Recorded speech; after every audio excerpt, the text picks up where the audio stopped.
It a great day. One we have been planned and waiting for it. Webinar on overview and future of machine learning by Vivek Mittal sir, software developer in Synopsys Private Limited in Hyderabad. Sir done his BTech from BITS Pilani in MTech from BITS Pilani in machine learning. It's my pleasure to extend a cheerful welcome to all. Please give a warm welcome to Mr. Pratap Malik sir, Director of Training and Placement Cell. Sir, I request you address some words. Let's give a big round of applause.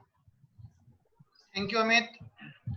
So, on behalf of Training and Placement Cell, Guru Jambheshwar University of Science and Technology, Hisar, and Department of Computer Science and Engineering, I extend my heartiest welcome to our today's speaker of the webinar, Mr. Vivek Mittalji, who is a seasoned software engineer having 16 plus years of industry experience. As told by Amit also that Mr. Vivek ji is graduate from YMCA University and he has done MTech in machine learning specialization from BITS Pilani. Vivek ji has traveled to around 14 countries and has worked across geographies of the world in different capacities and roles. He has been a speaker and coach in various tech forums. Last month only, Mr. Vivek ji conducted similar session of machine learning in YMCA University also. Currently, he is working with a very major software company, Synopsys India Private Limited, and we are very fortunate that we will be knowing about machine learning, its future, its opportunities from an expert person like Vivek Mittalji. I express my heartiest welcome to Vivek ji.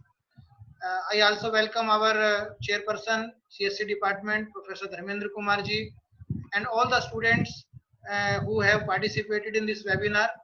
And I am hopeful that this webinar is going to be very, very beneficial for the students.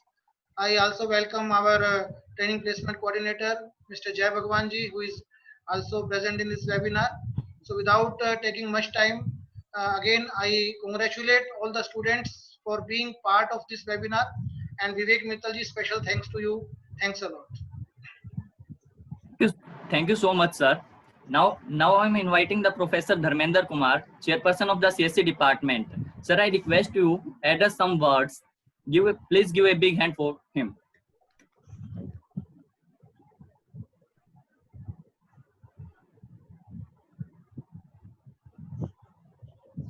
Sir, please unmute yourself. Unmute.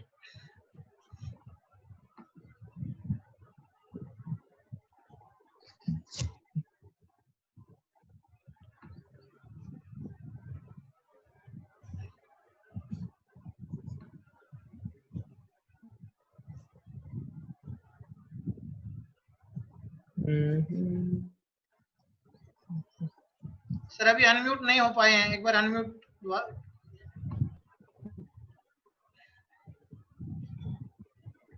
हम भी नहीं कर सकते क्या यहाँ से? नहीं.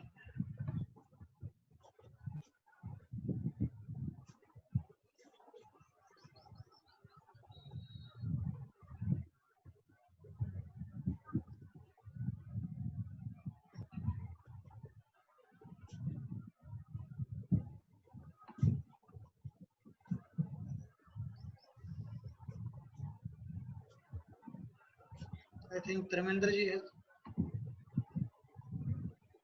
Okay. Yes, sir. Am I audible? Yes, you are Yes. audible. Dear students, first of all, I would like to thank to Dr. Pratap Singh Malik and his team to invite me to to have the participation in this one-day workshop on machine learning. Thanks to Vivek Mittal, who has agreed on to deliver talk on machine learning. Yes, friends, today is the era of machine learning, because whenever you go for development of any intelligent system that is built up based on the machine learning algorithms, which normally have the capability to learn from historical data or the past experience. now this machine learning basically is helping in every area, particularly if you say like in banks, in fraud detection, in healthcare, but like almost every application is based on machine learning algorithms. So I think because I'm not the right person right now to speak on much about the machine learning algorithms or machine learning, since Vivek Mittal is supposed to highlight all applications related to machine learning, which helps to build the intelligence system. So thanks to all for giving me this opportunity to welcome you all in this one workshop, particularly the Dr. Malik and his team, and my colleagues, Jai Bhagwan and others. So thank you very much. Over to Thank you. training. Thank you so much, sir. Before we going to start, I give instruction to student: keep their audio and video off during listening. While listening, keep, and e-certificate will be provided only those students who complete the webinar. Now I am inviting to Mr. Vivek Mittal, sir, for starting the webinar. Hello everyone, thanks Amit, and first of all I would like to thank everyone at GJU University who have arranged this session.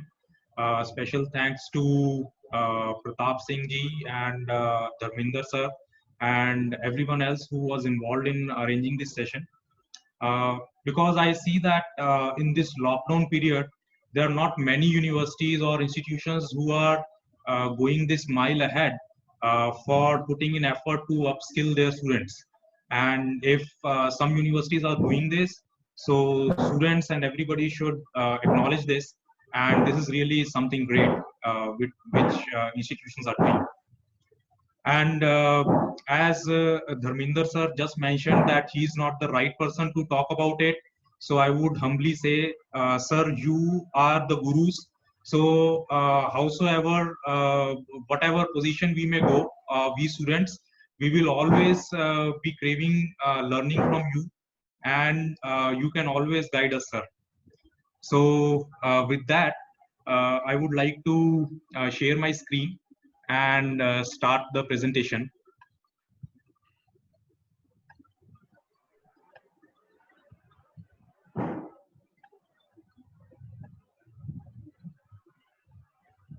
Okay, so my screen is visible, I believe. Yes. Okay, thank you. So this is a very compressed and a small session about machine learning. So in this session, I'll try to give an overview of what machine learning is and what it holds, what the future holds for us as machine learning engineers. And as Dharminder sir also mentioned that today machine learning is almost everywhere.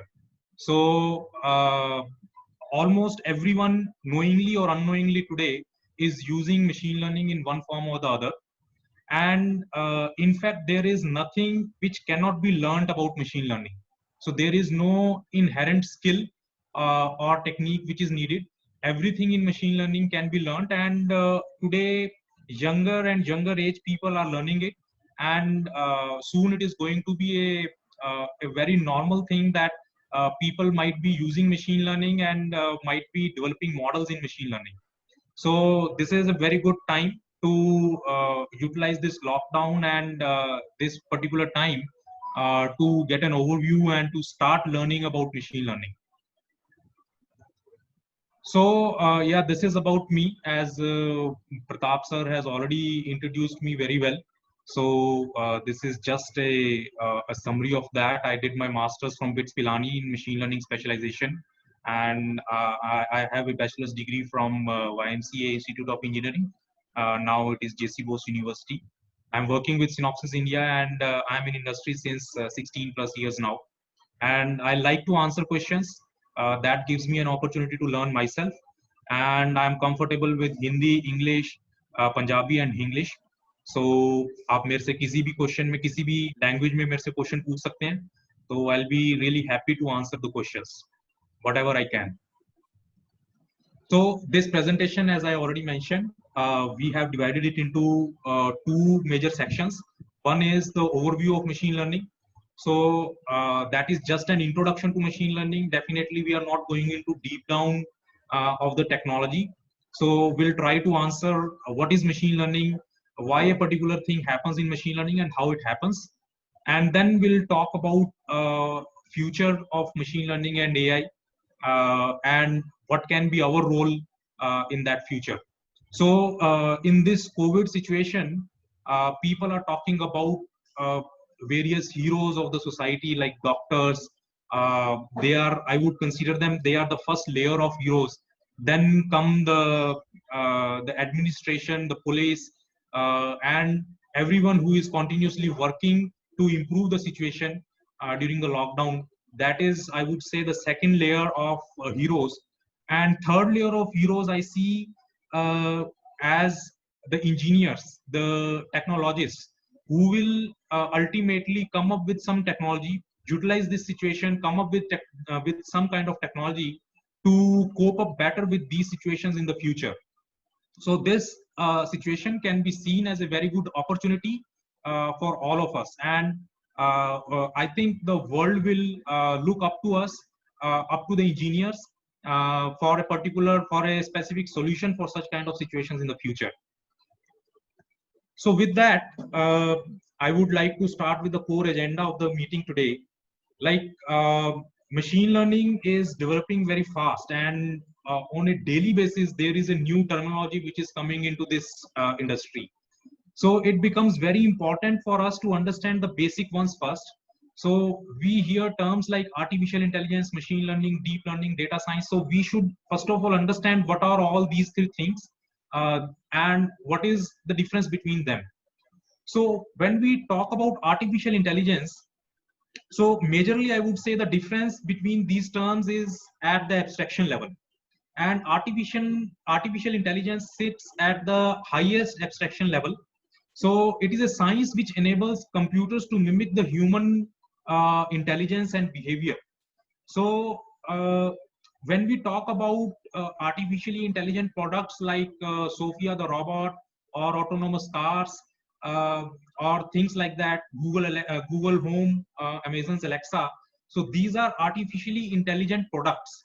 And along with an intelligent core, they have a whole infrastructure around them, which makes them a product. So artificial intelligence is at the product level. The abstraction level is at the product level. And this is a kind of thing which goes directly into the hands of consumers. So any artificial intelligent product is a product with intelligent core and an infrastructure around it. For example, an autonomous car will have a lot of mechanical parts, a lot of electrical parts, sensors, along with an intelligent core, which will try to drive these sensors and all these parts. So that is how it works in a robot or in any other artificial intelligent product. Whereas machine learning is that intelligent core inside that artificially intelligent product. So it is an technique which empowers machines with the ability to learn. It's a science of algorithms. So deep down at the bottom of machine learning is mathematics, and this mathematics is used by some algorithms, some programs, to make the machines intelligent, right? And this is the intelligent core of an artificially intelligent product. And then a term comes deep learning. So as I mentioned, that machine learning is a science of algorithms. So deep learning is a subset of machine learning which deals with one type of algorithm, which is multi-layer neural network. So neural networks is an algorithm which has been developed by inspiration from the human mind. So human mind also consists of millions and trillions of neurons which are connected with each other in a network. And so deep learning is a science which takes inspiration from that kind of a structure, that kind of a network, and develop algorithms based on that. And this actually is coming up very promising. These days, deep learning is the most researched or most used part of machine learning. where a lot of research is going on, and most of the models are now focusing towards machine learning. So this is the basic difference between these major terminologies. And now we will, because this session is about machine learning, the intelligent code and components of this code. So we'll focus on machine learning down the line in the presentation.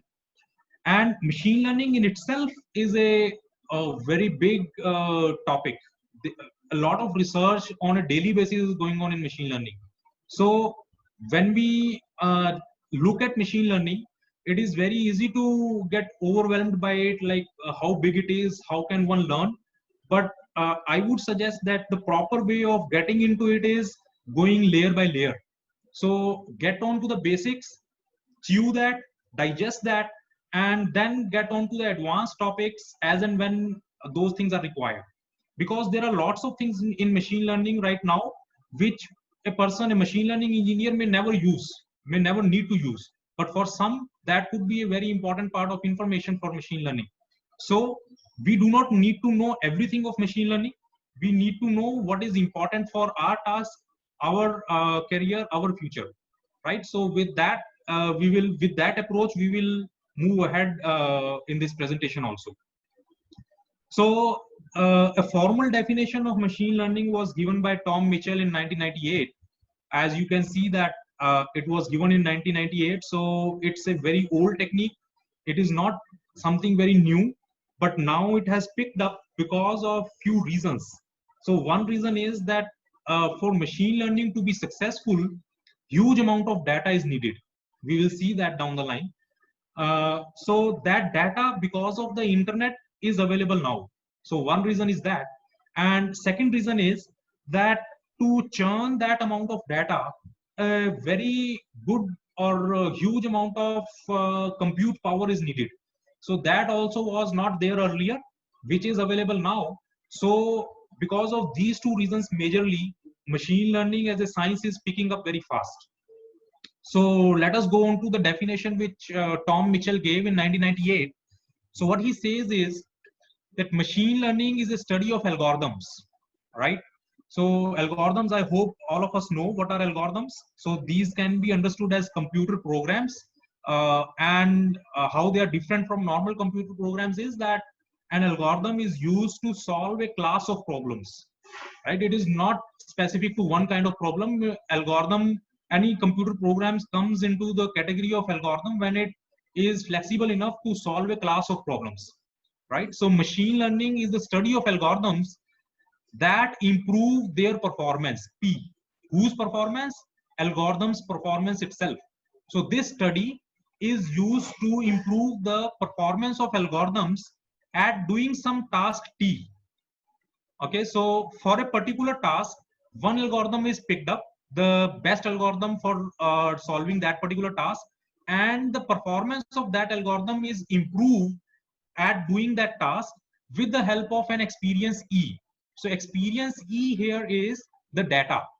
So we give previously collected data to that algorithm to churn on that data, to become intelligent about that data and start solving a problem very efficiently, which humans generally cannot do. So that is machine learning in a nutshell. Okay, so to understand this definition better, there is a small quiz I have here on this slide.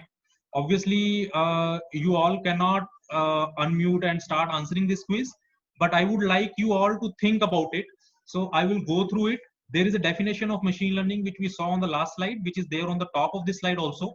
And so this problem statement here, this is actually a practical problem which I solved in the past. I helped solving it for one of my friends who is a godown owner.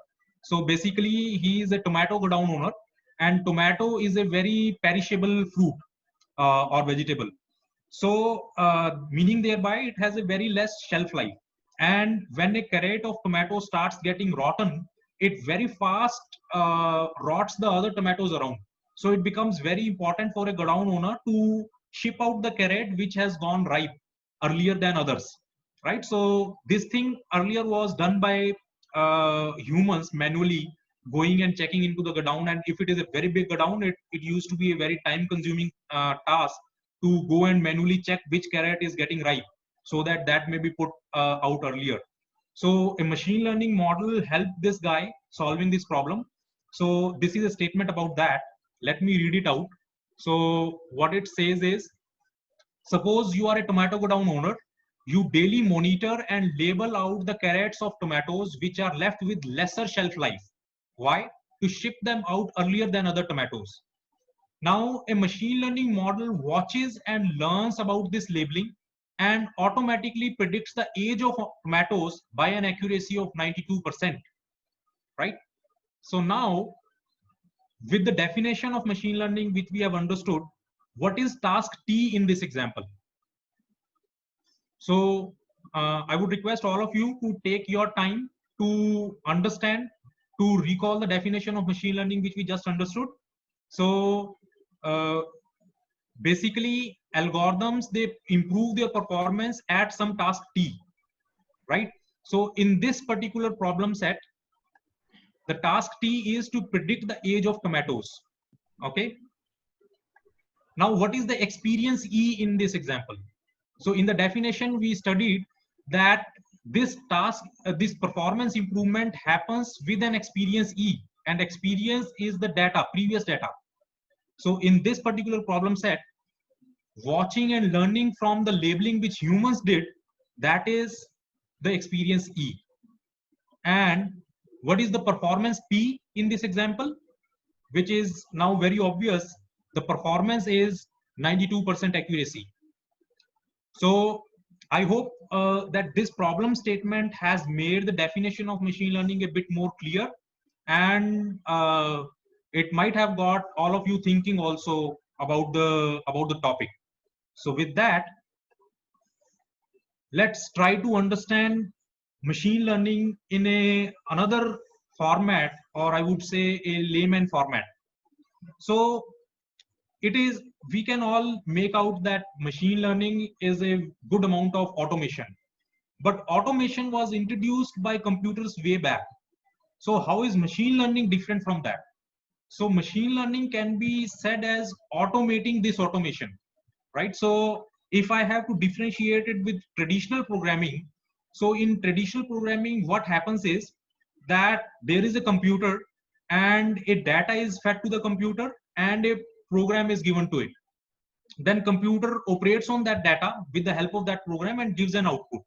For example, let's say there is a calculator. Calculator is a computer. So let's say we give data 2 and 3 to it, and we give the program of multiplication.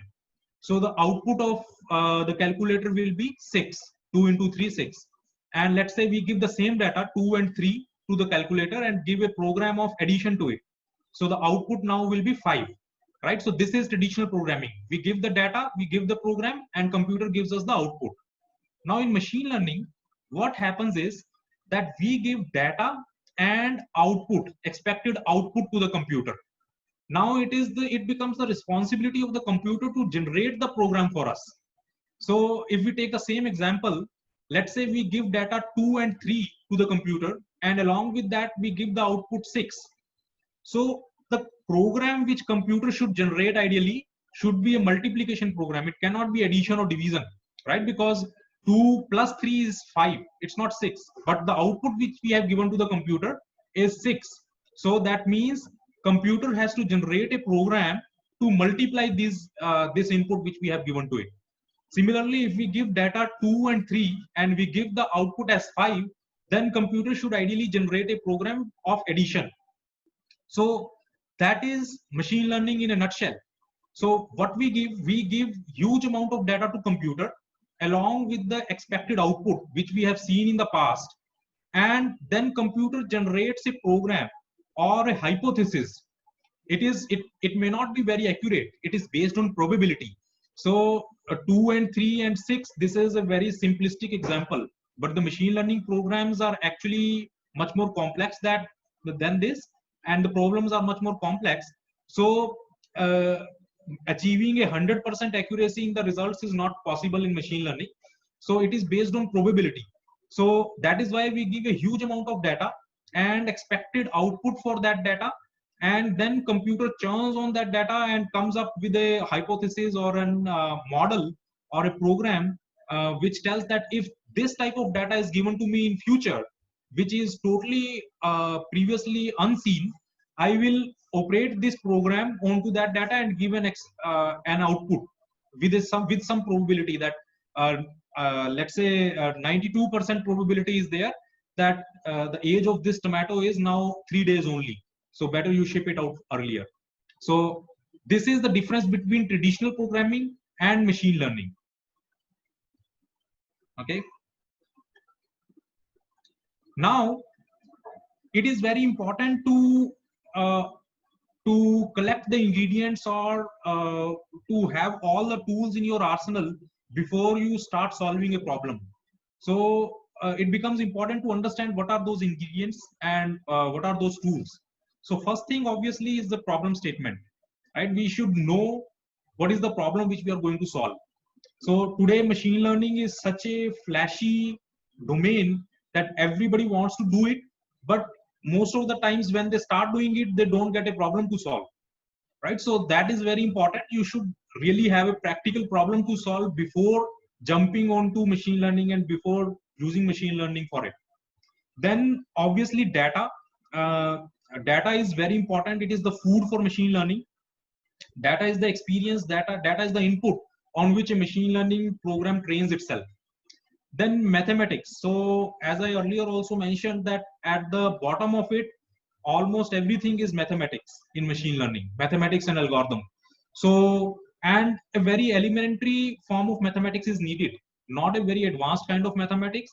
The one which we used to study in our schools, linear algebra, matrices, matrix multiplication, and probability. So these are the topics of mathematics which are mostly used in machine learning.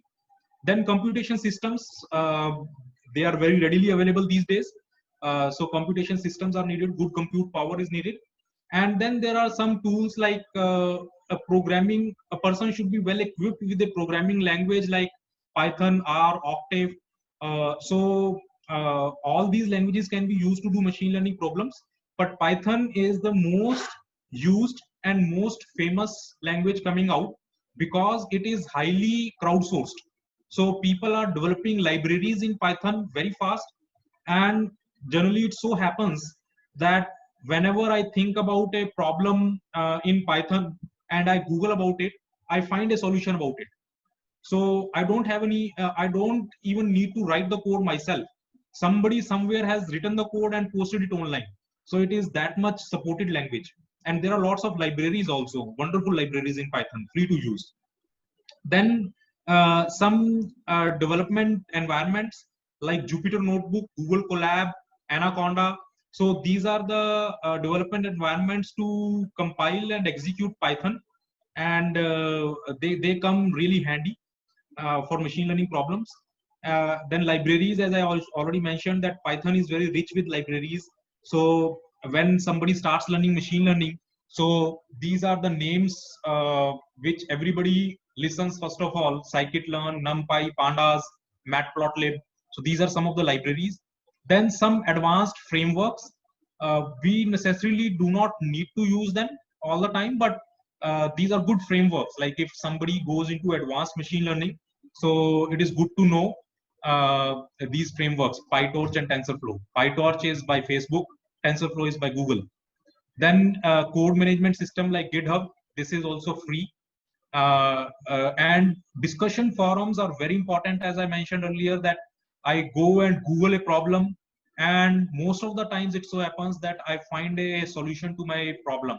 So the discussion forums like Stack Exchange, Medium, Towards Science, Geek for Geeks, Kaggle, and lot many of them are there now. So we should know about these discussion forums, and we can, even if we do not find the answer upfront, we can go and post our question there. Even GitHub. So GitHub also has a very good discussion forum. So we can post our question there, and sooner or later somebody comes and answers that question. So these are the ingredients. And data is the new gold. So it is very important for machine learning. Any machine learning activity it actually dwells on data. It needs data, and a massive amount of data is needed to make meaningful inference out of it.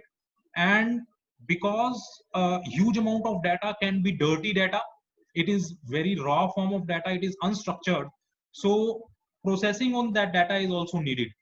And this brings the terms like data analytics and data science. So machine learning is sometimes mistaken with data science also, or not really mistaken. These terms are interchangeably used because data science is a huge part of machine learning. So dealing with data, analyzing it, processing it, visualizing it. So even visualizing the data is very important to see what you are dealing with. So generally data which is needed in machine learning problems is in numbers. Machine learning is domain agnostic. It can be applied to a computer industry, it can be applied to a textile industry, it can be applied to a shoe industry, anywhere it can be applied. So it is domain agnostic. But because the food for machine learning is data in the form of numbers, so these domains, different industries, information about different industries, if it is converted into numbers, then machine learning algorithm doesn't know that whether it is going to be used for a shoe industry or a textile industry or food industry. It just knows that it has got some numbers and it has to perform over those numbers and give the output, right? So that's the beauty of machine learning. That is again another reason why it is getting so famous, because it can be applied to almost every domain, every industry, right? But again, coming back to this slide, so data is very important for doing all these operations and developing any machine learning algorithm. And feature engineering is also a part of data processing. So features are basically the quality of that data, right? So data is generally captured in a form of table, rows and columns, right? So the columns in that table, they are actually referred to as features. And feature engineering is a whole domain which deals with processing those columns, those data, and converting them into a consumable format, a format which is consumable by a machine learning algorithm. And according a survey of Forbes, data scientists or machine learning engineers, they spend 80% of their time on data preparation alone. So this is how data and data processing and feature engineering is important. And that is why a new term called data science or data analytics has been coined, and which is considered almost equivalent to machine learning. So remaining 20% of the time is just improving the performance of the algorithm, choosing the best algorithm, improving its performance, and then deploying the model, right? So 80% of the time is consumed in feature engineering. Now, having all the basic things with us, the definition, the data, and assuming that everything is with us, now we need to understand how machines actually learn. So in machine learning, so we will try to understand that with the help of few examples. So in this slide, we see two images. One is of a sunflower and other is of a daisy flower. So as humans, when we see these two flowers, we can very easily make out that, okay, this is sunflower, this is daisy flower. And there are lots of features which we see in these flowers. For example, we see the color of the flower, we see the petal size, the disc floret size. So in one glimpse, we see all these features together, and our mind, it is based on neural networks. So it immediately understands that this is that kind of a flower, if we have seen that flower earlier. Now, how to make a machine understand this thing?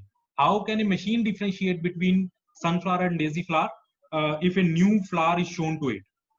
So let us try to train a machine on the basis of two features, which is petal size and disc floret size. So we will plot them on a graph. This is basically just to understand how machines learn in the background. So we have plotted petal size on the x-axis and disc floret size on the y-axis. right? So obviously in these two figures we can see that sunflower has got a bigger disc floret size. So this is disc floret. ये जो center में है flower के, ये disc floret है और ये petals हैं. तो petals sunflower के छोटे हैं और daisy flower के petal size बड़ा है और disc floret size daisy flower का छोटा है, sunflower का बड़ा है. तो अगर हम इन दो फीचर्स के हिसाब से इन्हें प्लॉट करना चाहें, let's say we have got lots of instances of daisy flower and lots of instances of sunflower. So the daisy flower instances will be plotted around this area of the graph because petal size is more, disc floret size is small, so it will come around this area. Similarly, sunflowers will come around this area of the plot. Disc floret size is high, petal size is small, right? Now, if somehow a line is drawn between these two types of instances of flowers, then it becomes very easy for us to see that, okay, anything which comes above this line is a sunflower, anything which comes below this line is a daisy flower, right? And if a new instance of a flower, unknown flower comes, then if the computer knows this line, if the machine knows where this line is, then with the position of the new flower, it can tell that if it is above this line, it is a sunflower, and if it is below this line, it is a daisy flower, right? So that is how machines, so this line is a hypothesis. It is the model, it is the machine learning model which the machine has generated based on this given data of two different type of flowers. Now once this model is generated, the machine can easily make out for a new instance of flower, if it is above the line, above this hypothesis, above this model, then it is most probably a sunflower. So let's say a new flower instance came here, just adjacent to the line on the upper side. So the machine will say that probably this is a sunflower, but with a very less probability I can predict it. But if it comes here on the top of this plot, so machine will be very much confident that with a 90+% probability, I can say that this is a sunflower. So that is how in machine learning, machines learn. So we'll try to understand this thing in a bit more detail and with another example. So that was in machine learning, we call it a classification type of problem in which we are trying to classify between two different types of flowers. Or let's say there were images of dogs and cats, and if the model has to differentiate between dogs and cats in a new image which it gets, if it has to identify whether it is an image of dog or a cat, then it will also be a classification type of problem.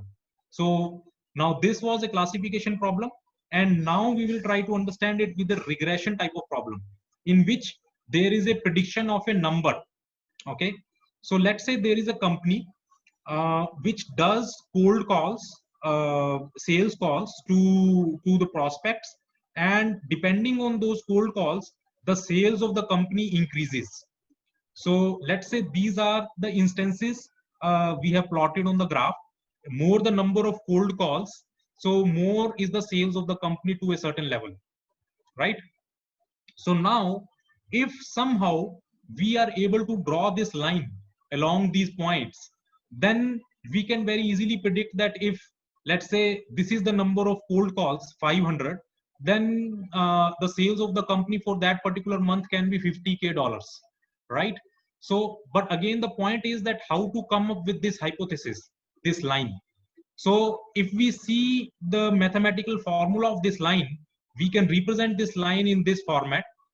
H theta, which is a function of x, equals to theta 0 plus theta 1 x. So theta 1 is the angle at which this line is inclined on the x-axis, and theta 0 is the offset where it meets the y-axis, right?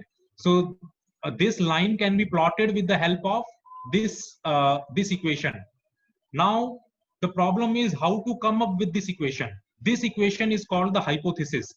This is the hypothesis which the machine will generate given this data set, right? So let us see how machine generates this hypothesis. So we'll again take the same problem set, and we will come up with a new term which is called cost function. Okay, we'll see what cost function is. So let's say machine starts with an arbitrary hypothesis, which obviously is very wrong. We can see that if this is the hypothesis, which is a flat line, then the sales of the company do not change no matter what is the number of cold calls, right? So obviously this is a wrong hypothesis. But how does machine get to know that this is a wrong hypothesis? What it does is it draws perpendicular lines from this hypothesis to all the actual data points, and this data, this whole difference between the actual data point and the hypothesis is added up, and that becomes the cost function. That becomes the cost of this hypothesis. So this hypothesis is paying this much cost for this data, and if this cost is high, that means the error is high, right? The actual data points are much far from the hypothesis. So the ultimate aim of a machine learning program is to reduce the cost function, right? So let's say for reducing the cost function, machine changes its hypothesis to this. But now what happens? The cost increases or decreases? The cost further increases. So machine will get to know that my cost with the new hypothesis has increased as compared to previous cost. So that means this is not the right direction to move the hypothesis in. So machine will start moving the hypothesis in the opposite direction, and ultimately it will come to this line. It may even go back. It will oscillate around this part. So if it will go further back, the cost function will start increasing again. So machine will come back. So it will oscillate in the end and come up with a hypothesis with the least error with the actual data points. So that is how a machine in machine learning learns the hypothesis, learns to draw a model for any kind of problem. Now, once this hypothesis is generated, it becomes very easy for a machine to predict the sales of a company given the number of cold calls, right? And this is a very simplistic example which I have taken. This becomes a very simple linear equation, but actually more befitting hypothesis for this kind of data would be this, right? Which will be a quadratic equation. So more complex the data, more complex is the hypothesis and the model generated by the machine learning system, right? So this is a very brief overview of what machine learning is, how machines learn, what goes in the background of a machine learning algorithm, right? So now basically there are three learning approaches in machine learning. One is supervised learning, which means that there is an input given to the machine and an expected output, right? So classification and regression problems were the two examples which we just saw above. Then there is unsupervised learning, in which data is given, data is thrown at the machine just like that, but there is no output given to that data. So there is no labeling given to that data. And third one is reinforcement learning, in which the machine learns by itself by the feedback system, right? So this is a thing which is very much under research right now, reinforcement learning. And supervised learning and unsupervised learning are used very frequently in machine learning these days. So details of all these approaches are not in the scope of this particular presentation here today. So, but this is just for information that these are the three major domains of learning in machine learning. Now, that was a basic overview of what machine learning is. Now coming on to the part, what applications or what in future machine learning holds for us as machine learning engineers. So machine learning, as I earlier told, that it is domain agnostic and it can be applied to any industry, right? But still, the two fastest growing use cases of machine learning are, one is natural language processing, NLP, and second is computer vision.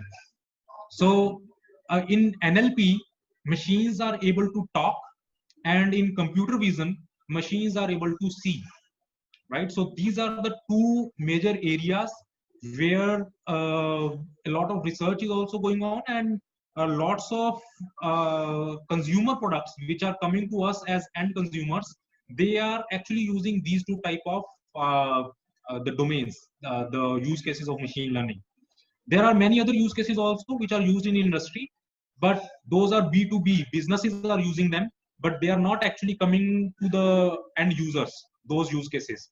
They are used for optimizing some internal processes of some businesses and stuff like that.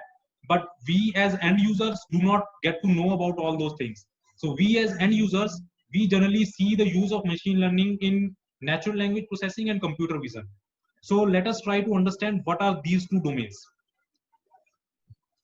So natural language processing is basically, so natural language is the language in which we humans communicate with each other. For example, English, Hindi, French, or any other language. So machines can understand a language which is a programmatic language like C, C++, Python, Java. Now, how to make a machine understand our language when we are talking to it just like a human being? So that is the domain where natural language processing comes into picture. And Google Home or Amazon's Alexa are a very good example of natural language processing AI products, right? So when we minutely look at a language, so it has some components to it. For example, intents. So what is an intent? Intent is the intention of the user. When I'm saying some sentence, so there is, I have some intention of saying that sentence. Let's say I say, what is your name? So my intention is to know your name, right? So that is intent. So a machine can be made intelligent in various intents, various domains, right? So just like a child is taught when a child doesn't know speaking, so he gradually learns speaking, right? A language. And in the beginning, the child is not intelligent about all the intents or all the domains. Slowly it gets intelligent. So similarly, a machine is taught about various intents. It is made intelligent about various intents. Then there is a thing called context. So context is relationship between two talks. So let's say I say someone that tell me a joke. So the person tells me a joke, and if I tell that tell me another one. So when I say tell me another one, I don't say tell me another joke. I just said tell me another one, but the other person automatically understands that another one means another joke. So he matches the context of the two sentences, right? So similarly, this intelligence is also to be given to the machines of how to maintain a context of the conversation. Then entities. Entities are the objects about which a particular sentence is spoken about. Like the bag is very big. So here the entity is bag, right? Because we are talking about bag. And then there are parts of speech like adjective, subject, object. So all those things. So basically, as humans, as kids, how we learn language, similar, we have to go deep down into it, that how we learned language. And similar is the process which is to be followed to teach a machine a language, right? So that is natural language processing in machine learning. This science of teaching machines how to learn is natural language processing. Now to make this a bit easier, what some people have done is they have created something called word embeddings, right? So what is word embeddings? So word embeddings is a huge vector space wherein, if let's talk about English language only right now, let's not talk about other languages for the sake of understanding the concept. So word embeddings is a huge vector set where all the English words are assigned some vector, and the words having similar meanings are close to each other in that vector space. So for example, on this slide, we see two documents. So one says, the man was sitting and crying near the river. And the other sentence says, he was lying sadly close to a pond. So in both the sentences, the no two words are similar to each other, but still the sense of both these sentences is similar. It says that someone is sad and it is sitting near a water body, right? So now, as humans, we understood that both these sentences have the similar intent. But how will a machine understand this thing? So for a machine, so words sad and cry, they will be very close to each other in the word embeddings. Their vector distance, their cosine distance with each other will be very less. Similarly, close and near, sitting and lying, river and pond, he and man. So these words, they are very close to each other in the vector space. So computer, if calculates the distance, the vector distance between these two sentences with all these words, that distance will come out to be very less. So computer will understand, machine will understand that intent of both these documents is similar. So that is how NLP works. So this is just a glimpse of it. There is much more to it, but this is just to understand what basically happens in NLP. And so chatbot or a virtual assistant or Google Home or Amazon Alexa, these are chatbots. So they also work on similar principle. So how they work is that there are on the right hand side in this data, we see intents, right? So hi there, how are you? These sentences are of the intent greeting. Then there is a sentence that was helpful, thank you. So this has an intent, thanks. What is your name? This has an intent of asking name of the bot. So these are different intents, and these are the sentences which a user can say for these intents. Now, as I earlier mentioned, that all these things are to be converted into numbers for giving it to a machine, and machine will take in these numbers and train itself to come up to this a chatbot solution. So I have a small video which I prepared just before this presentation started, giving a live demo of a chatbot. So this is a website, helloyubo.com, on which this demo is available at the bottom of this website. So here, this is a chatbot, and in the left hand side, this text, any text which is given to Yubo will become intelligent about it immediately. So I just opened Guru Jambheshwar University's website. I picked up some random text from the university's website, which I have never seen earlier, and this chatbot had never seen earlier. I just copy this text and give it to this chatbot. Chatbot's name is Yubo. And now Yubo has become immediately intelligent to start answering questions from this text.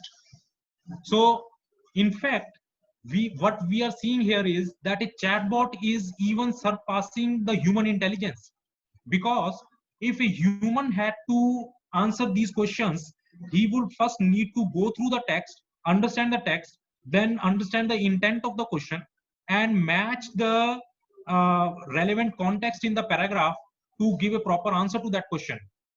But we here see that chatbot has immediately started answering questions from the text, and just now we gave this text to the chatbot, just taking a random text from the university's website. So this is basically an example of NLP. So in the interest of time, I will skip this and I will go further. So there are many other applications where you can explore the domain of NLP, chatbot, sentiment analysis, summarizers. Huge amount of text can be summarized to understand that quickly, topic modeling, and many other applications. Now the other part is computer vision. So computer vision is an ability for computers to start seeing the objects and understanding them. So for example, this is a handwritten digit 7, right? So computer is able to, so this is a neural network, convolutional neural network, which is used to train machines for computer vision. So here in this video, what is happening is that machine is understanding handwritten digits. So these are not typed digits 1, 2, 7. So somebody has written these digits with hand, and a neural network has been trained on this to identify what digit it is, right? So similarly, any other image can also be trained on the convolutional neural network, and computer should be able to identify whether it is an image of a flower, which flower it is, daisy flower or sunflower, or whether it is a dog or a cat or some other vehicle on the road, for that matter, anything.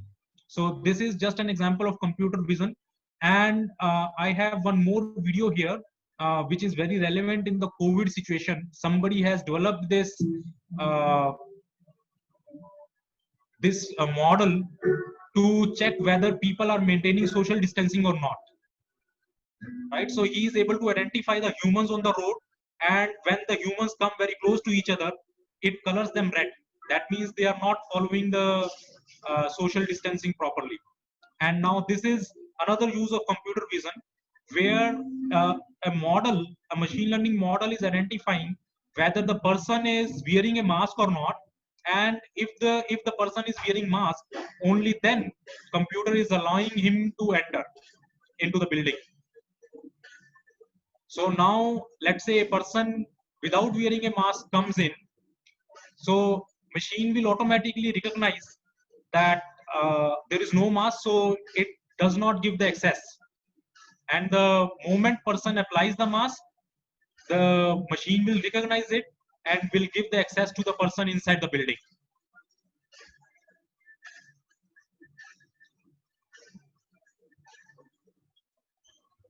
So these are some of the applications of NLP and computer vision. And like NLP, computer vision also has a lot of other applications in various domains. Healthcare, agriculture, people are using computer vision in agriculture to see which crops are किन crops के अंदर कीड़ा लग रहा है. तो there can be a drone जो कि क्रॉप के ऊपर से फ्लाई करता है और वो उसको ऑब्जर्व करता है कि भी कौन सी क्रॉप खराब हो रही है, कहाँ पे फर्टिलाइजर की जरूरत है, और अगर उसको दिखता है कि भी एक पर्टिकुलर जगह पे फर्टिलाइजर की जरूरत है तो वो ऑटोमेटिकली वहां पे स्प्रे कर देता है फर्टिलाइजर. सिमिलर और हेल्थ केयर में भी इसी तरह से टू डिटेक्ट द ट्यूमर्स और कैंसर्स और एनी कैंसरस टिश्यूज और skin elements, health care industry में भी ये बहुत ज्यादा यूज हो रहा है. Now this is more for the business use. Like having said everything, like how brilliant machine learning and everything is, still the data is that over 80% of all AI projects they fail to deliver the business impact, because उसके reasons वही हैं. लोगों को ये नहीं पता चलता कि machine learning apply कहाँ करनी है, कौन सा model apply करना है. So what AI can do and what is the value for business for that particular AI, these two knowledges, this is very important. और उसके combination से ही one can choose a AI project judiciously, right? Then as I earlier told, that deployment of machine learning algorithm, this is domain agnostic because it develops on numbers, but it needs the knowledge of domain to convert that knowledge into numbers first, right? So it is not कि भी हम आज उठे और जिस industry के बारे में हमें पता नहीं है बिल्कुल भी, टेक्सटाइल इंडस्ट्री में जाके हमने मशीन लर्निंग एल्गोरिथम लगाना शुरू कर दिया.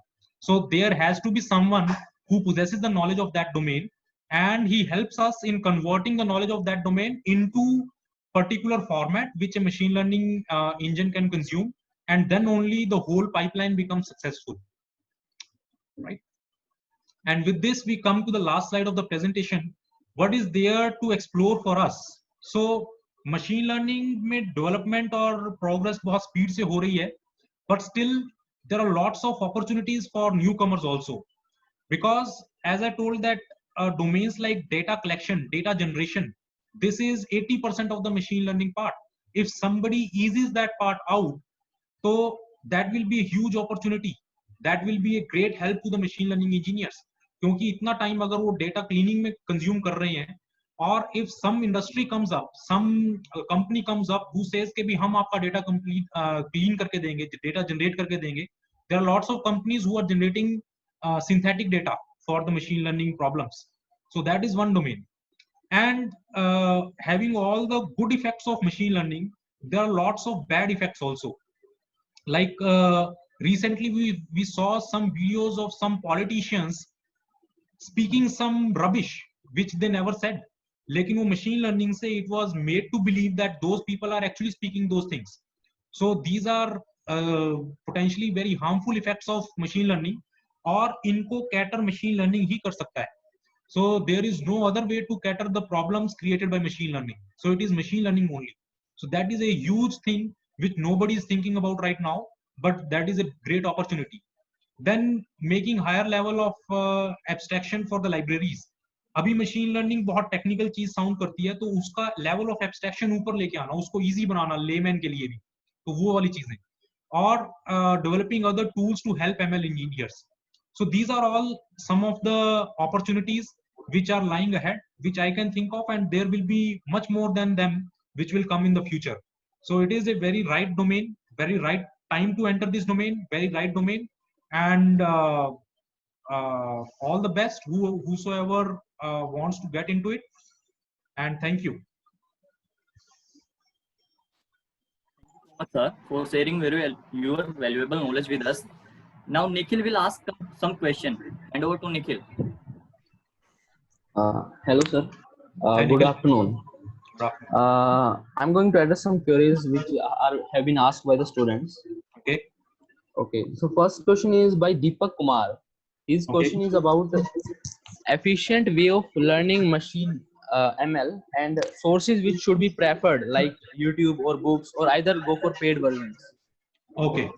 So the thing is that there are lots of free versions, free courses, free things available in the industry today for machine learning. So I did my master's from in the domain of machine learning, but then I did many courses also. So there is a website called Coursera, and there is a very good course there by Andrew Ng of Stanford. So its name is Machine Learning. It is free of cost. So this course is available on YouTube also, free of cost, but I would recommend to do it on Coursera. There also it is free of cost, but the thing is that on Coursera they will give you challenges also during the course. So better to go with these platforms. And there are many other such platforms like Udemy and Analytics Vidya, and on YouTube also there are many channels like Sendex. There is one channel. If you will go on searching these channels, very well structured courses are there which you can refer, and most of them are free of cost. And once you try yourself in free of cost courses, then you can probably go for the paid ones. If you see that you really have got interest in this domain, you are able to complete one free course, then probably you should move ahead to the paid one. Okay, sir. Next question is by Ansul Yadav. She wants to know about implementation of ML in websites and what kind of skills one should acquire to implement self-learning models.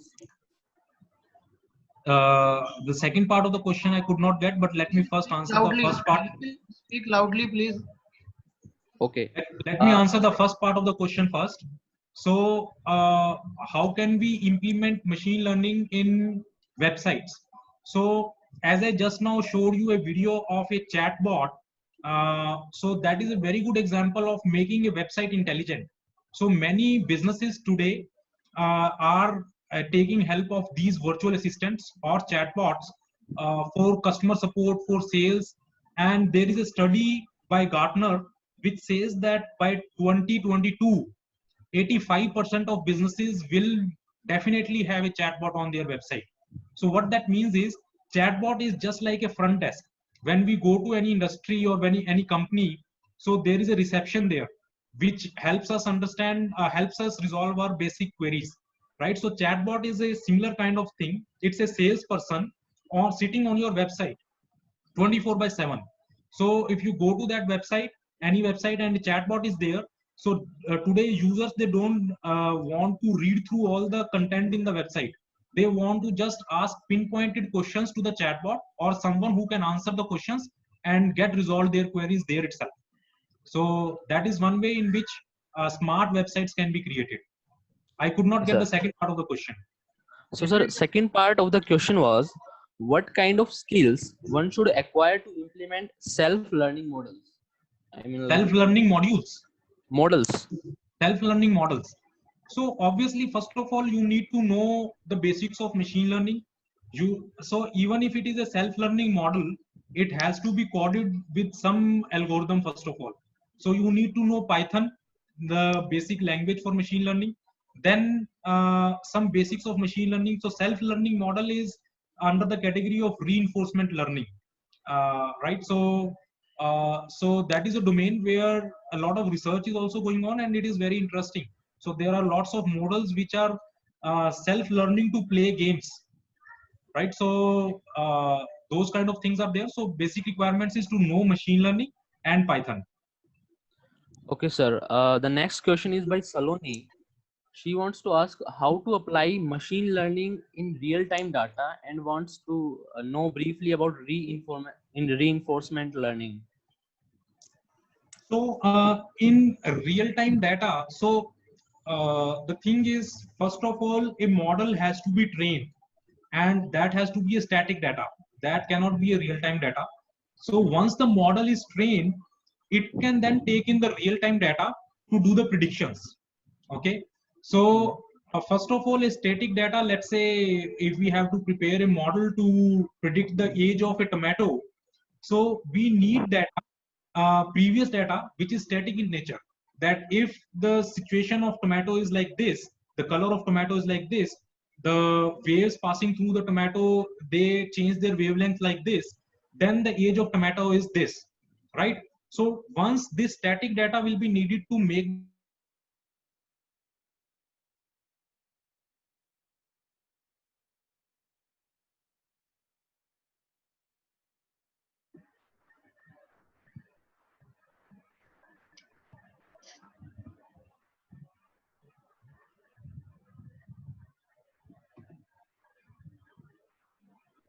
Sorry.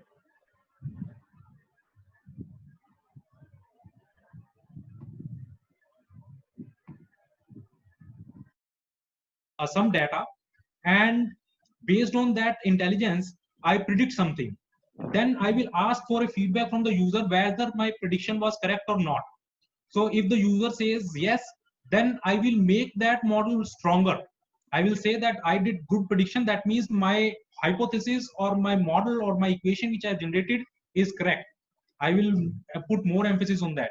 If the user says no, that your data, your prediction was wrong, then I will take in that input and train my model again. So this is what happens in reinforcement learning.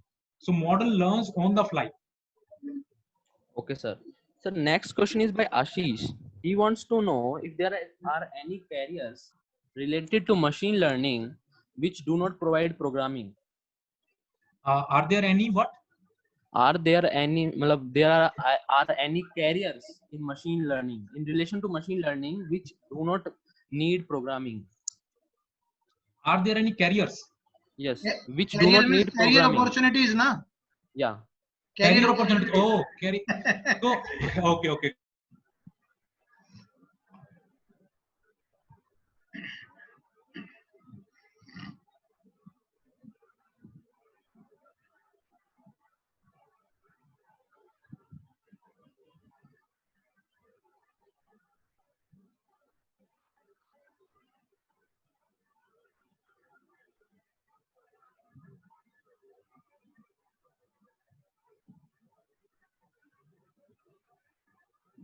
And then think about using easier things.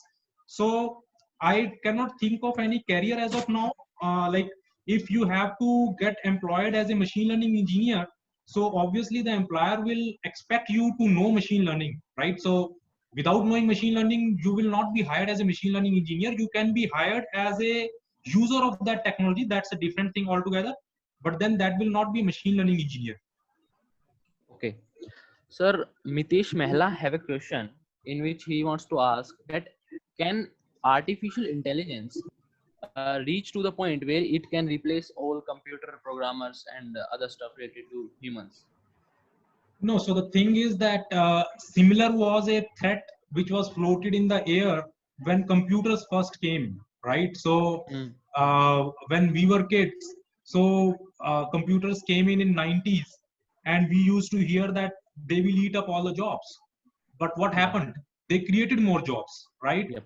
So similar is the thing going on with machine learning also. There are lots of myths and threats being floated in the air that machine learning will eat up human jobs, and they will replace computers.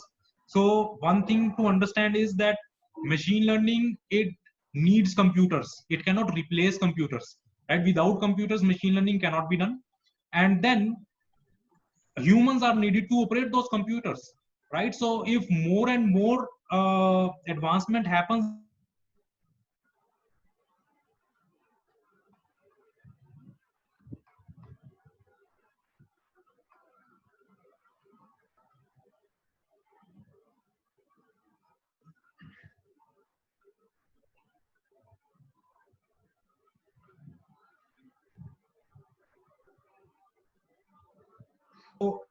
some mundane jobs like sitting on the front desk and answering questions of the repeated questions, that may be replaced by a robot maybe. But then to create that robot, if that robot is taking one person's job, so to create that robot, let's say at least 10 people will be needed to create that robot first, right? So it will create new opportunities, more opportunities. That is what I believe. Okay, sir. Next question is by Hemant. He wants to ask about data scientists in India versus in America. What exactly? So, by the way, in America also there are lots of Indians who are data scientists.